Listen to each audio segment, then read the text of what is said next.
Okay, so we're looking at problem 1 from exam 3. And so this problem deals with a piecewise function defined in this way. And we're asked to calculate what is the integral from -2 to 2 of this function. So if you try to calculate this using the fundamental theorem of calculus, you'll run into some trouble with this piece square root 1 minus x squared. So there are techniques that would allow you to evaluate that, but trying to do it sort of algebraically is beyond what we've covered how to do in this class. But there is another way to think about this, and that's geometrically. So let's think about what this function actually looks like. So negative x minus 1 would be a line with a slope of -1. And since it has a y-intercept of -1, it ends up looking something like this. Then when it hits -1, it changes to this piece of the piecewise function. But this piece is actually just a circle of radius 1, or the top half of a circle of radius 1. So it looks something like this. And then after that, it becomes a line with slope -2. So it does something like this. So the area that we're actually trying to find is the area that is shaded in here.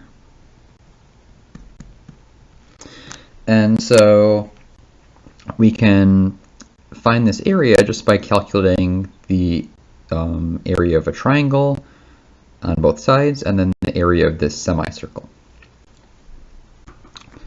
So this is equal to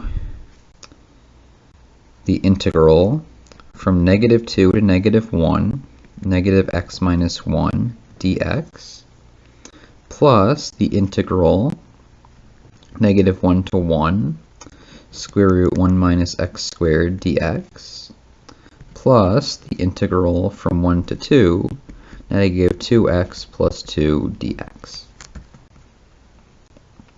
So this integral here is the area of this triangle, which means that it's going to be the length of the base times the height times 1/2.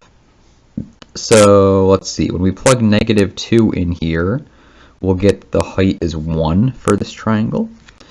So that means that the side lengths are both 1, and we have half of the square, so it's 1/2.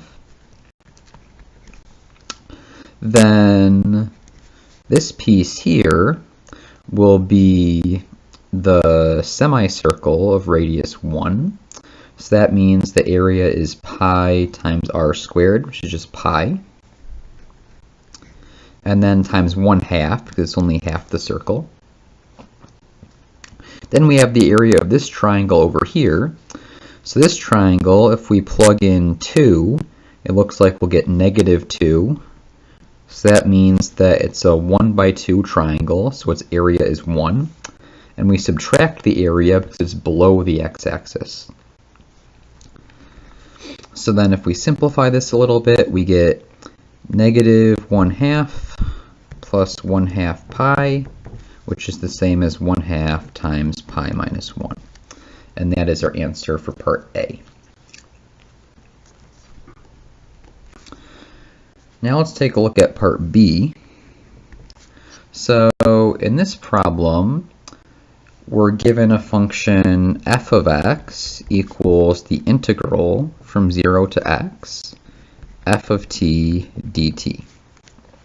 And we're asked to find the critical points of this function and determine if they're maxima or minima. So if we want to take the derivative of this function and set it equal to 0 to find the critical points, we're going to want to use the second fundamental theorem of calculus. So f prime of x is equal to f of x by ftc2.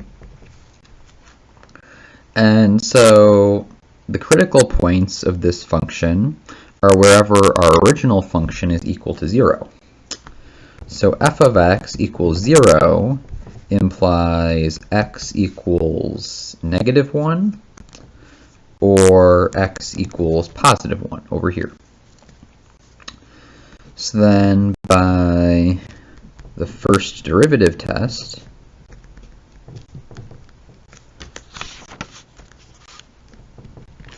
we can conclude that at -1, the sign of the derivative does not change. It's always positive. So -1 is neither a max nor a min. And +1, the sign changes from positive to negative, so that means that it is a maximum.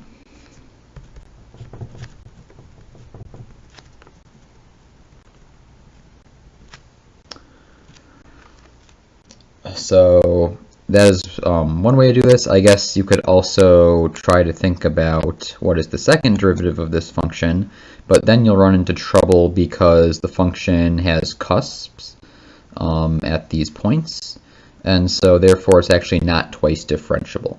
So in this case, you have to use the first derivative test in order to reach this conclusion.